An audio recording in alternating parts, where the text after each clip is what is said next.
오늘 우리에게 주시는 하나님의 말씀은 구약 성경 시편 37편 1절에서 11절까지의 말씀입니다. 구약 성경 828페이지 시편 37편 1절에서 11절까지 제가 한 절, 여러분 한 절 교독하겠습니다. 악을 행하는 자들 때문에 불평하지 말며 불의를 행하는 자들을 시기하지 말지어다. 그들은 불과 같이 성기를 당할 것이며 그들은 새같이 시작할 것이로다. 여호와를 의뢰하고 선을 행하라. 땅에 머무는 동안 그의 성실을 먹을거리로 삼을지어다. 또 여호와를 구하라. 그가 내 마음의 소원을 그에게 이루시리로다. 내 길을 여호와께 맡기라. 그를 의지하면 그가 이루시고 내 일을 뒤같이 나가지며 내 범위를 영화의 책같이 여호와 앞에 잠잠하고 참고 기다리라. 자기 길이 형통하며 악한 꾀를 이루는 자 때문에 불평하지 말지어다. 너를 드시고 너를 버리며 불평하지 말라. 오히려 악을 만듭니다. 진실로 악을 행하는 자들은 끊어질 것이나 여호와를 소망하는 자들은 땅을 차지하리로다. 잠시 후에 악이 없어지니 내가 그것을 자세히 살피지도 못하리로다. 11절 다같이 그러나 온유한 자들은 땅을 차지하며 풍성한 화평으로 즐거워하리로다. 아멘. 어느 교회에서 부흥회를 개최하면서 유명한 부흥사 목사님 한 분을 초빙하게 되었다고 합니다. 날짜가 임박해서 교회 사무 직원이 부흥사 목사님에게 전화를 드렸습니다. 목사님, 순서지를 만들어야 되는데 성경 본문하고 설교 제목을 좀 알려주세요. 아, 네, 그러죠. 성경 본문은 시편 23편, 설교 제목은 여호와는 나의 목자시니입니다. 라고 대답해 주었어요. 그런데 이 교회 사무직원이 설교 제목을 들어보니까 조금 어색한 것 같아요. 여호와는 나의 목자시니 뭔가 더 말이 있을 것 같은데 중간에서 끊어진 것 같아요. 그래서 그 목사님에게 다시 말씀을 드립니다. 목사님, 설교 제목이 여호와는 나의 목자시니가 맞습니까? 그러자 이 부흥사 목사님이 여호와는 나의 목자시니 그거면 됐지 뭐가 더 필요해? 라고 대답해 주었습니다. 부흥의 날이 되었어요. 이 강사 목사님이 교회를 찾아와서 강단에 올라갔습니다. 강단에 순서지가 있는데 순서지 제목을 보고 깜짝 놀랐어요. 이걸 어떻게 하면 좋은가? 그 설교 제목이 어떻게 되어 있냐면 여호와는 나의 목자시니 그거면 됐지 뭐가 더 필요해. 이렇게 적혀 있는 거예요. 그래서 아니 이게 도대체 뭐야, 이렇게 유치하게 큰일 났구나. 이 교회 사무직원은 생각하기를 여호와는 나의 목자시니 중간이 끊어진 것 같아요. 그래서 다시 물어봤는데 목사님이 그렇게 대답을 했다 이 말입니다. 여호와는 나의 목자시니 그거면 됐지 뭐가 더 필요해. 그래서 부흥사 목사님들 중에서는 성격이 좀 특이하고 또 재미있게 제목을 만드는 분들이 있으니까 아마 이런 제목인가 보다. 그걸 그냥 다 제목에 써놓은 거예요. 부흥강사 목사님이 큰일 났어요. 유치하고 이거 어떡하냐 당황하는데 가만히 그 제목을 생각해 보니까 제목이 좋습니다. 여호와는 나의 목자시니 그거면 됐지 뭐가 더 필요해. 이런 주제로 다 설교를 하려고 했던 거예요. 그런데 제목이 그렇게 나왔으니까 오히려 더 잘 됐다 라고 생각을 하면서 그 제목을 계속 우리 성도들에게 반복을 시키면서 말씀을 풀어서 설교를 했는데 그날 아주 굉장히 큰 은혜를 나누게 되었다라는 얘기를 들어보았습니다. 여러분, 오늘 본문 말씀 시편 37편의 핵심 요절은 4절입니다. 4절, 또 여호와를 기뻐하라. 그가 내 마음의 소원을 내게 이루어 주시리로다. 이 구절, 그는 여호와 하나님 한 분만을 모시고 기뻐하라는 것입니다. 다른 데서 기뻐할 것 없고 여호와 하나님 한 분만을 마음속에 모시면 정말로 기뻐할 수 있다. 이렇게 기뻐하면 내 소원도 만족하게 될 것이다. 곧 여호와는 나의 목자시니 내가 부족함이 없으리로다. 이 말씀과 통하는 말씀인 것입니다. 여러분, 그렇다면 정말 우리는 현실 속에서 여호와 하나님 한 분만을 모시면서 기뻐하면서 만족하면서 행복하게 살아갈 수 있겠습니까? 아닌 것 같아요. 왜?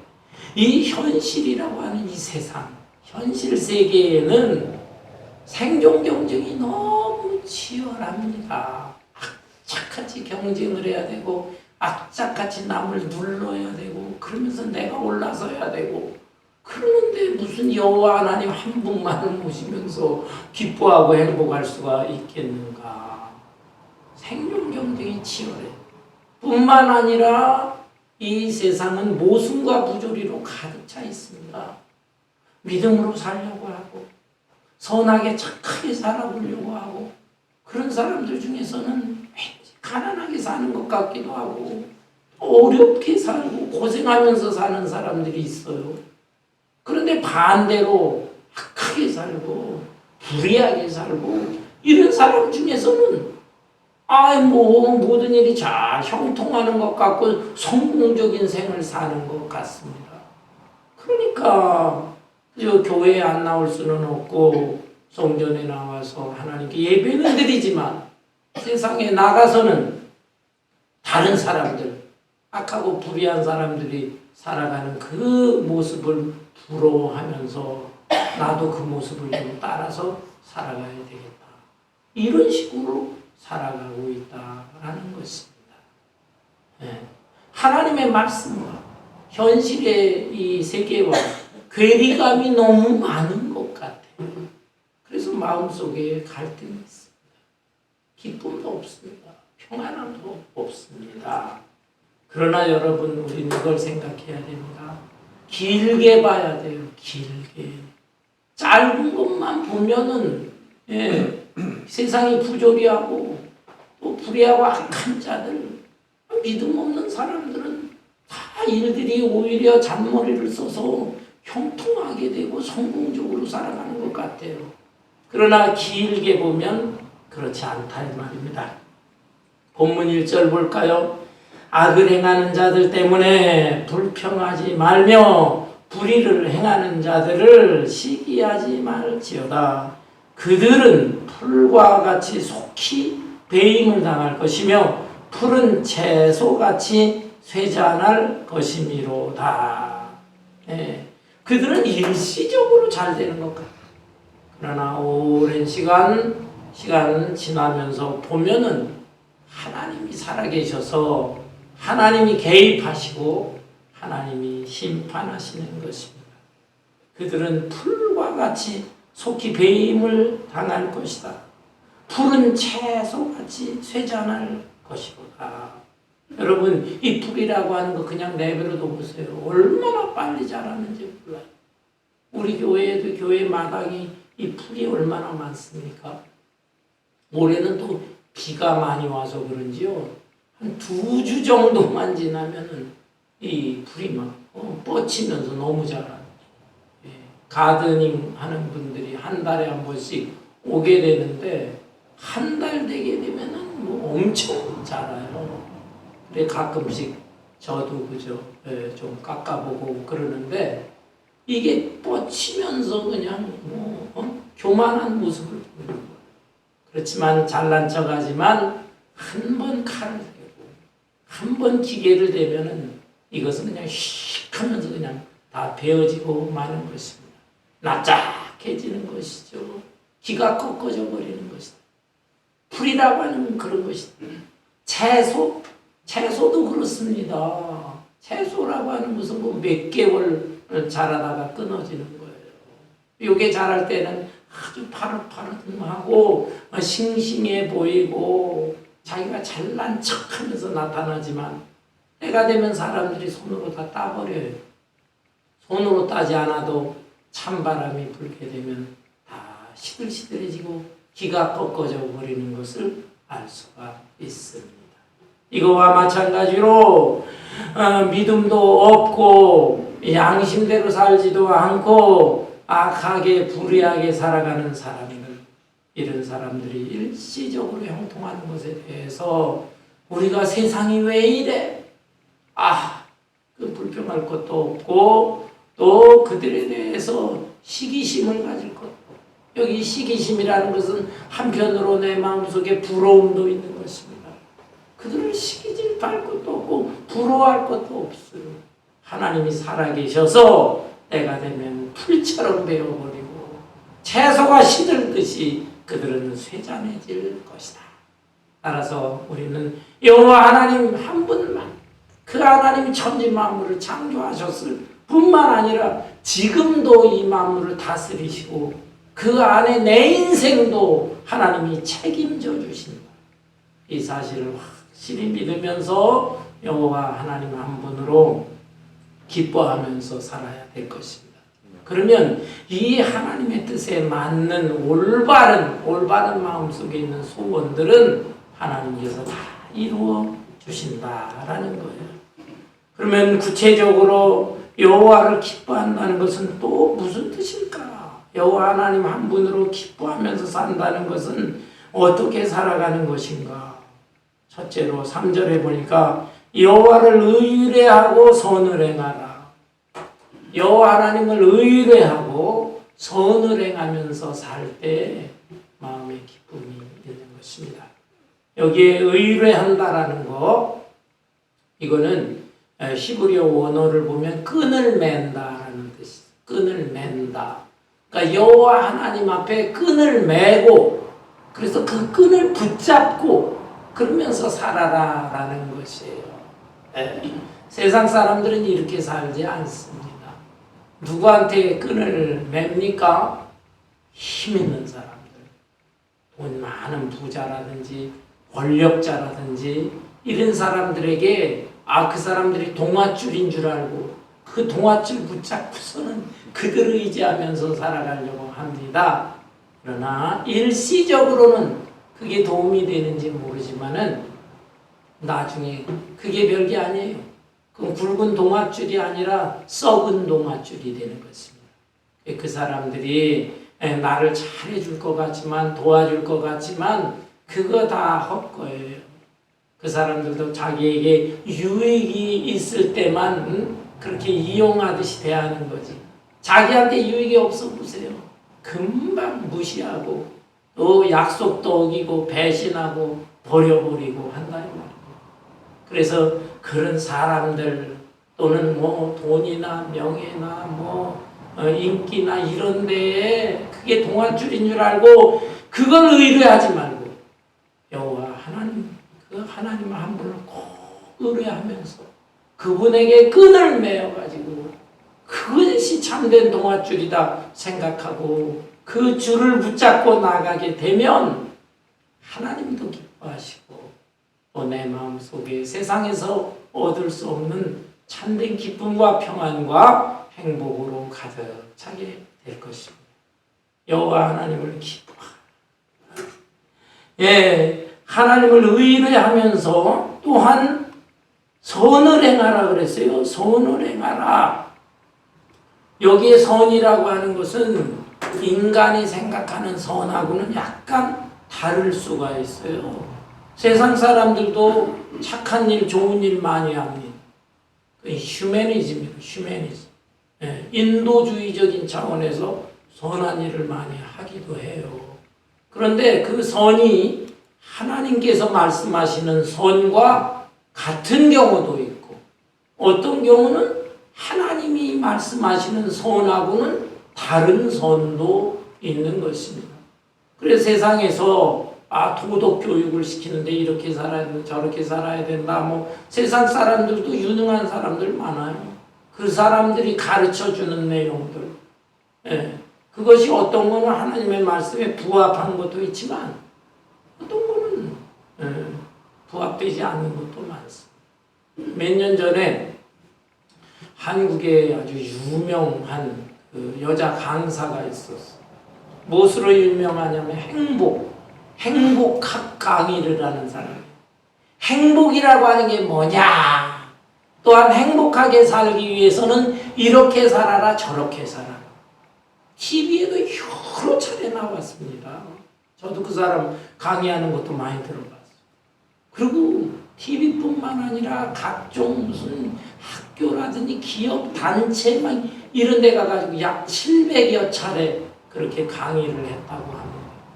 근데 그분이요, 어느 날 시골 여관에서 남편과 더불어 머물렀다가 들다가 목숨을 끊었어요. 끊고 죽었어요. 네. 물론 나중에 보도된 것을 들어보니까 몸이 너무너무 아파서 병원에서 치료가 잘 안 된다고 해서 이렇게 고통받을 바에는 인생 무상, 그래서 스스로 죽고 말자. 남편과 같이 동반자살한 그런 내용이 있었어요. 네. 약간은 이해할 수도 있겠지만 너무나 큰 충격을 받았어요. 아니 그 수많은 사람들 앞에서 행복이란 이런 것입니다. 그렇게 강의를 하고 또 그냥 사람들한테 설명을 하고 젊은 사람들한테는 꿈을 주고 그런 사람이 저게 뭐야? 이게 목숨을 끊어? 그러니까 저 사람이 강의한 것도 별게 아니네. 이런 생각을 하게 된다 이 말이에요. 여러분 사람의 마음속에서 생각을 해내가지고 말을 하는 것, 또 전해주는 정신, 사상 이런 것들이 그게 옳은 것도 있지만 부족한 것도 있고 어떤 경우는 아예 잘못된 것들도 있는 것입니다. 따라서 그에 따라서 선을 행하는 것이 아니라 우리는 하나님으로부터 나오는 하나님과 끈을 매가지고 하나님이 주시는 말씀, 그 말씀에 따라 살고 말씀을 실천하면서 사는 것, 그것이 진정한 선이다 이 말이에요. 제가 누누이 강조하지만 성경의 가장 큰 핵심은 하나님 사랑, 이웃 사랑. 하나님 사랑하고 또 이웃을 사랑하고, 이웃을 사랑할 때 어떻게 사랑하느냐? 그거는 말씀을 많이 공부를 하고 성령의 감동을 받아서 지혜를 얻어야 되겠죠. 하나님이 주시는 지혜를 가지고 또 이웃을 사랑하고 이런 선을 행하면서 사는 것, 이렇게 살 때 이것이 여호와 하나님을 기쁘시게 하고 또 이렇게 살 때 내 마음도 기쁜 것입니다. 내 마음이 만족하고 행복하게 되는 것입니다. 뿐만 아니라 성실하게 살아요. 성실.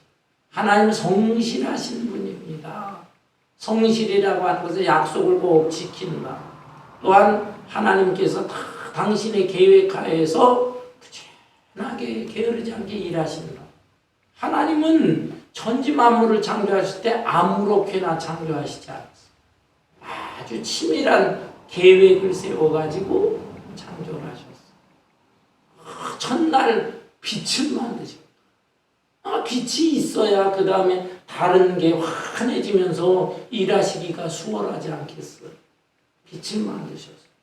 두 번째는 궁창이랑 궁창 위에 하늘, 또 궁창 밑에 바다, 땅도 만드시고, 이건 하나의 틀이에요. 틀, 프레임을 만들고, 그 다음에는 하늘에 있어야 할 해와 달과 별들을 만드시고, 바닷속에, 바닷속에서 생활할 물고기들만.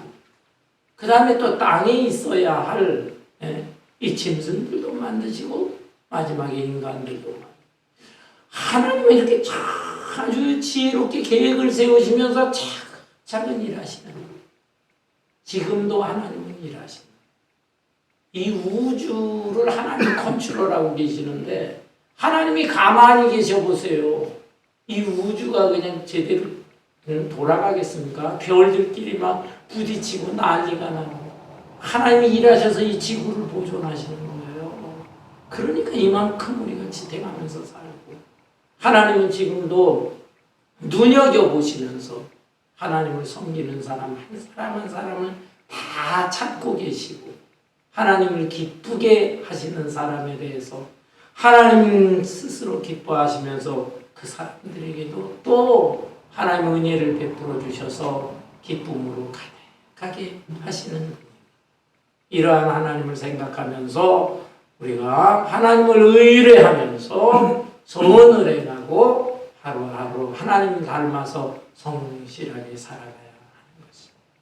이렇게 사는 것이 여호와 하나님으로 기뻐하면서 사는 것입니다. 두 번째 여호와를 기뻐하라라는 뜻이 무엇이냐면 하나님께 맡기고 자신의 길을 가는 거예요.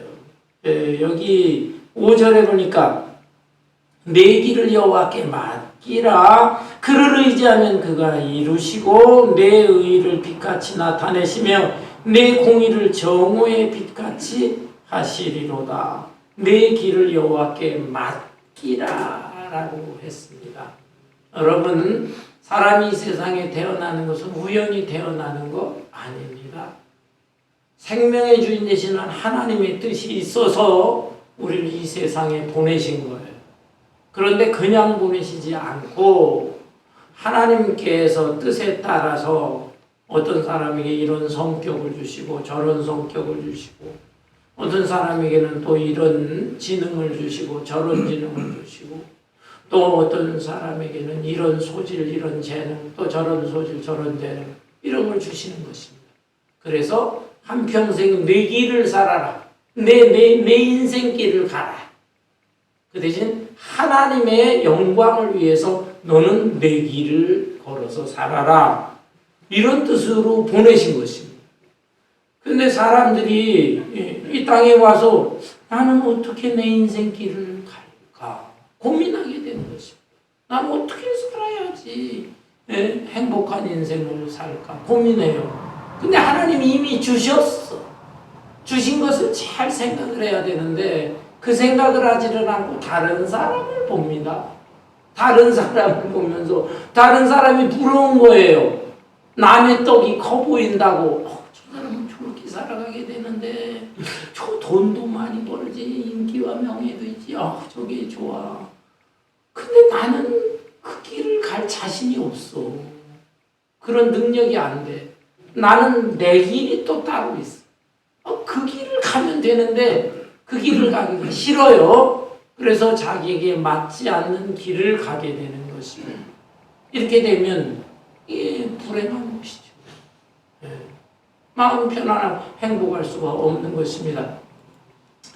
저는 때때로 젊은 학생들 또는 청년들하고 대화할 때가 있습니다. 그들이 고민을 하고 대학을 가는데 어떤 대학을 가고 무엇을 전공해야 하겠습니까? 물어봅니다. 그러면은 얘기해 주는 게 있어요. 또 젊은이들도 그렇습니다. 젊은이들이 좋은 대학을 나왔어요. 근데 직업을 가졌어. 가졌는데도 마음의 편안함과 행복이 없어. 그러면서 그냥 막 고민을 하게 되고, 심지어 요즘 인플레이션이 굉장히 심하잖아. 그냥 직장에서 퇴출된 그런 젊은이들이 많아요. IT 계통도 굉장히 인기가 있으면서도요, 또 인플레이션이 굉장히 세지고 새로운 게 계속 개발이 되니까, 지난 한 해 동안인가요? 만 몇천 명이 다 레이업당하고 다 잘렸다고. 그 젊은이들, 똑똑한 젊은이, 나는 어디를 가야 되나 고민하는 것입니다. 어떻게 해야 될 것인가, 어떻게 해야 될 것인가. 제가 세 가지로 얘기합니다. 세 가지. 먼저 자기 자신을 잘 들여다보는데, 첫째, 내가 좋아하는 게 뭐냐. 진짜로 좋아하는 것. 그 좋아하는 것에 관심을 가져야 된다.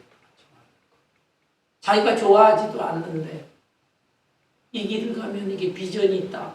그 길로 가면 안 돼요. 우선 좋아하는 거예요. 두 번째는 잘할 수 있는 거래. 잘할 수 있는 거. 좋아하는 거하고 잘할 수 있는 거하고 다른 거죠. 저는 스포츠 같은 거 구경하는 거 아주 좋아합니다. 야구, 농구, 배구 그런 걸 아주 좋아해요. 그렇지만 저는 잘 하질 못해요. 그러니까 그건 내 길이 아니에요. 가끔 이렇게 취미 삼아서 구경하는 거. 좋아하면서도 잘해야 되는 거예요. 근데 잘할지라도 그걸로 끝나는 게 아니라 세 번째는 가치가 있는 일을 해야 돼. 가치가 있어야 돼. 예를 들어서 갬블하는 걸 생각해 보세요. 도박하는 거 많은 사람들이 좋아합니다. 아주 좋아. 라스베가스 같은 데서도 뭐 슬로모션 있는데 거기 가서 또 어떤 사람은 그냥 돈을 또 땄다고 자랑해. 한두 번이 아니야. 자기 가면은 벌써 여러 차례 돈 뭐 엄청 땄다고 잘하는 거예요. 그 사람은 좋아하고 잘하고. 그렇지만 그것이 정말로 가치 있는 것이다. valuable한 것이다. 하나님 앞에도 영광이 되고 사람들에게도 도움이 되고 정말 가치 있고 보람 있는 것이냐라고 생각할 때 아니올시다 라고 할 수가 있어.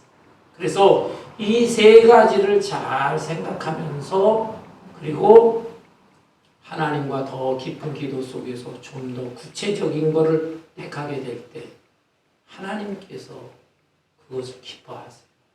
그런 사람을 도와주세요. 그래서 그 길을 갈지라도 잘 안 되는 경우가 있지만 그건 하나님께 맡겨야 돼. 맡기게 되면 때가 되면 하나님께서 이루어 주시는 것입니다. 그래 내 길을 여호와께 맡기라. 그를 의지하면 그가 이루시고 다른 사람 다른 길 부러워하면서 그 길을 가지 말아라. 네 길을 가야 된다. 그렇게 할 때 6절에 내 의를 빛같이 나타내시며 내 공의를 정오의 빛같이 하시도록. 자기하고 맞지 않는 길인데 그저 다른 방법을 통해서 다른 술수를 통해서 갈라고 몸부림을 치고 해보세요. 그건 잘 되지도 않아. 일시적으로 되는 거 다 안 된다. 그런데 자기의 길을 정도를 걸으면서 자기의 길을 갖게 되면 하나님께서 정오의 빛같이 때가 되면 환한 빛이 이렇게 밝혀지는 것 같이 그 사람의 앞날을 인도하실 것이다. 이렇게 될 때 나 기쁘겠어. 하나님도 기쁘고 나도 기쁘고. 따라서 여호와 하나님을 의뢰하면서 자기에게 주어진 길을 가야 되는 것입니다. 아울러 세 번째로는 어떻게 해야 여호와를 기뻐하면서 살아갈까? 인내하면서 온유한 삶을 살아야 됩니다. 인내하면서 온유해야 돼요. 7절에 보니까 여호와 앞에 잠잠하고 참아 기다리라. 자기 길이 형통하며 악한 길을 이루는 자 때문에 불평하지 말지어다. 하나님이 정하신 때가 있다면 조급해하지 말아라. 여호와 앞에 잠잠하고 참아 기다리라. 자기는 속이 타. 그냥 빨리 이루어지기를 바라는데 이루어지지를 않는다. 하나님의 때가 있어. 창세기에 나오는 요셉을 생각해. 이 요셉이라고 하는 사람이 뭐 그렇게 잘못했어? 자기 형제들 앞에서 자기 부모 앞에서 꿈꾼 거 얘기한 거 꿈꾼 거 거짓말한 거 아니에요. 내 벼 집단이 있고 11개의 다른 벼 집단이 있는데 그 벼 집단이 이상하게 내 벼 집단한테 절을 하고 있다. 꿈을 어찌 보면 이게 무슨 뜻인지도 모르고 얘기한 거예요. 또 한 번 꿈을 꿨는데 하늘에 있는 11개의 이 별이 자기한테 절을 하고 해와 달도 자기한테 절을 하더이다. 11 형제와 부모까지 이제 자기한테 절을 한다는 것인데, 이 요셉이가 이게 나이가 어려가지고 무슨 뜻인지 잘 모르고 꿈꾼대로 얘기하고, 근데 형들은 나이가 먹었으니까 기분 나쁘잖아요. 이놈 봐라, 이거는 다 우리 형들을 얘기하는 거다. 그래서 이 요셉이를 애굽의 노예로다가 판 거 아니에요. 처음에는 죽이려고 했는데 그래도 넷째 형 유다가 차마 죽일 것까지 뭐 있냐. 그래도 이 유다가 그래도 그냥 죽이진 않고 애굽의 상인들한테 노예로 팔아.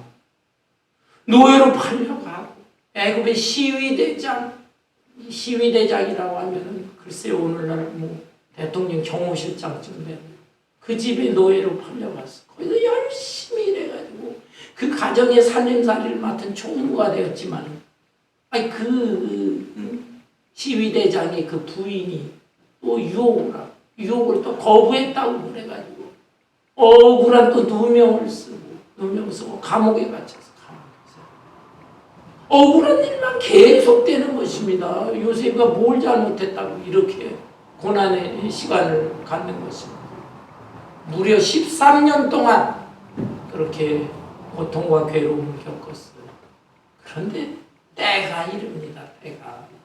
그 감옥 속에 갇힌 다른 사람이 있었잖아요. 애굽 왕, 이 바로의 음식을 맡은 요리사들을 관리하는 책임자들, 관원장이라고 하는데, 이 요리사들 관리하는 책임자들 중에서 떡을 요리하는 그 요리사 책임자가 아니고 술을 만드는 요리사의 책임자.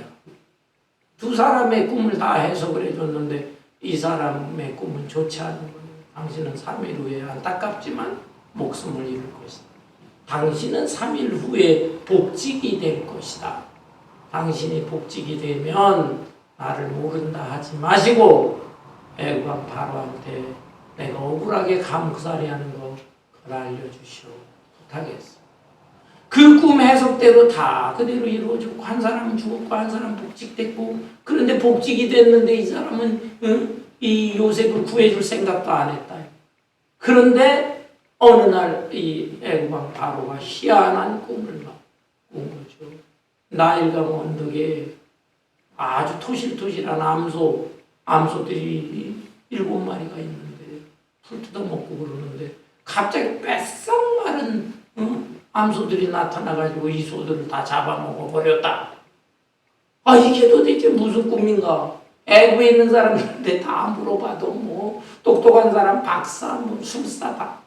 그 해석을 못해요. 그때 이 술관원장이, 제가 감옥에 갇혀 있을 때 히브리 청년이 하나 있었는데 꿈 해석을 잘 해줘.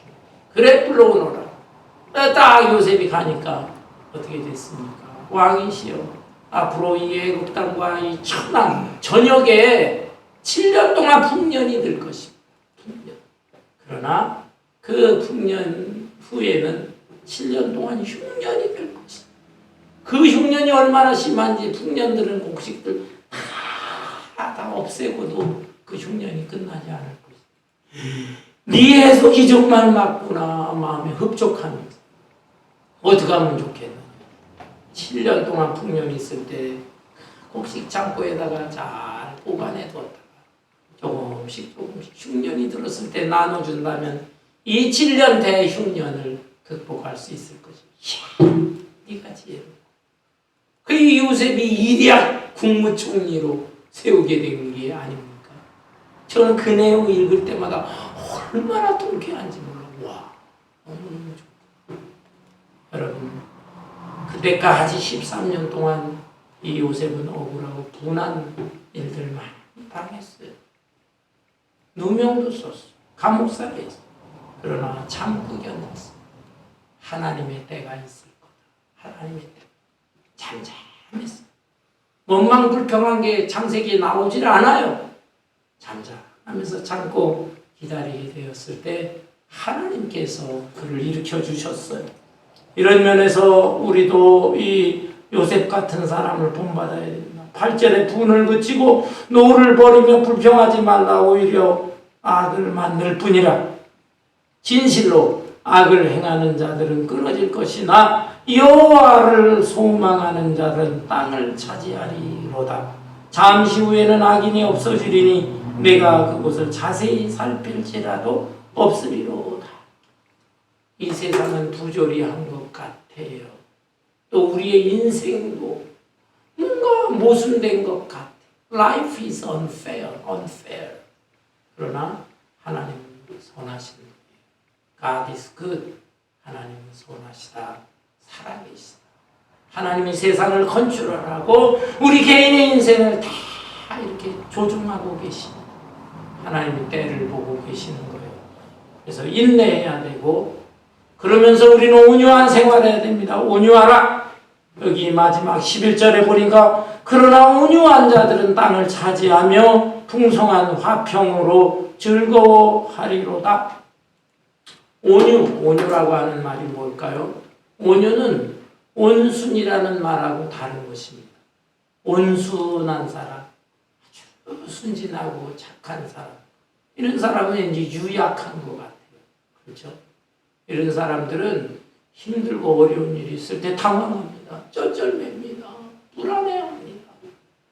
온순한 사람, 온유한 사람은 내적으로 굉장히 강한 사람이에요. 강해요. 그렇지만 겉으로 나타날 때는 그 강한 것을 잘 조절해요. 셀프 컨트롤을 잘해요.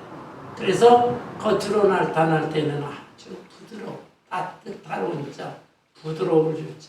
말도 따뜻하고 부드럽고 그 얼굴, 표정, 태도 따뜻하고 부드러운 것입니다. 온유함. 이 온유함이라고 하는 말은 원어에 보면은 길들여진 말이다. 야생말 보세요. 얼마나 길길이 뛰어요. 그렇게 강한 겁니다.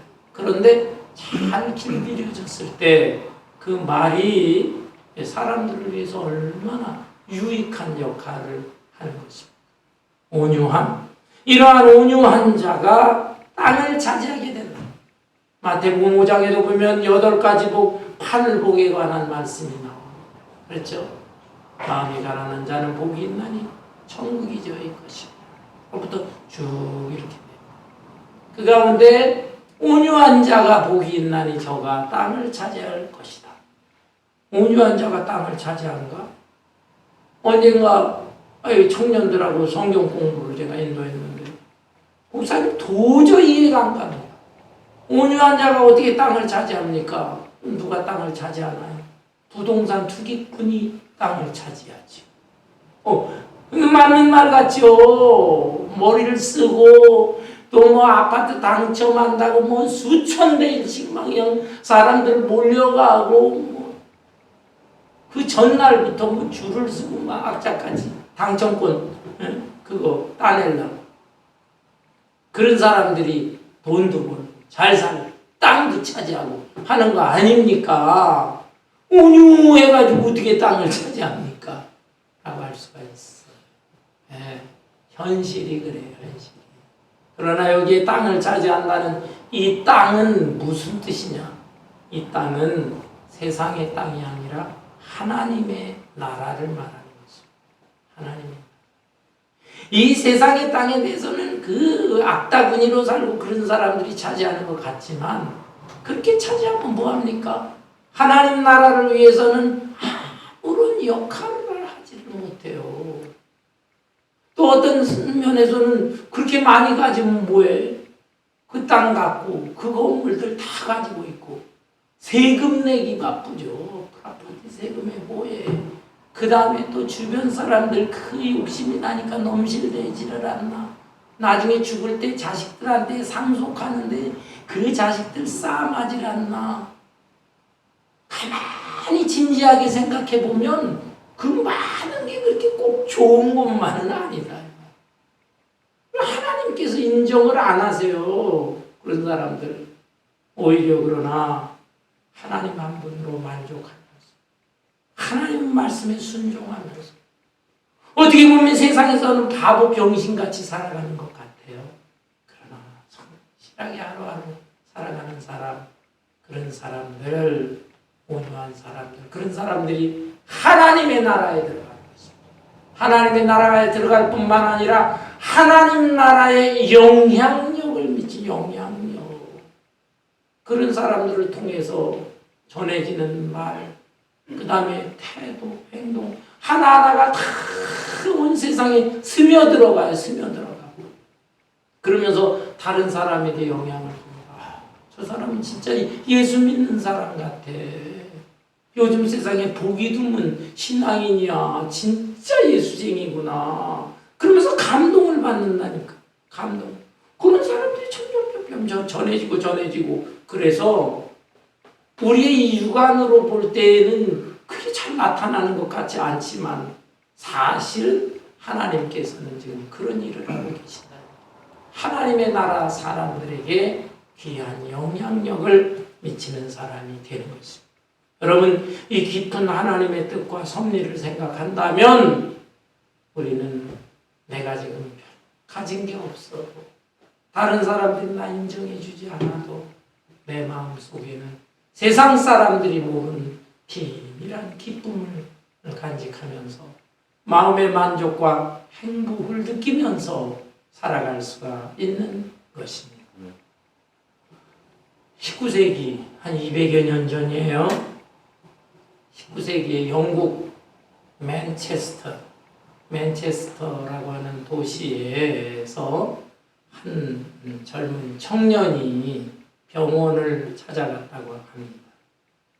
정신과 의사를 찾아갔어요. 그 의사에게 이런 말을 합니다. 박사님, 저는 마음이 지금 기쁘지 않습니다. 울적합니다. 또 모든 것이 허탈합니다. 인생에 회의가 있습니다. 나를 어떻게 하면 좋겠습니까? 나를 치료 좀 해주세요. 그렇게 부탁을 했어요. 그러자 이 의사가 가만히 듣더니 잠시 생각을 하고는 이렇게 하면 좋을 것 같습니다. 이 맨체스터 이 도시에 유명한 서커스단이 지금 와 있습니다. 그 서커스단에 그리말디라고 하는 광대가 있는데 그 광대가 굉장히 공연을 잘합니다.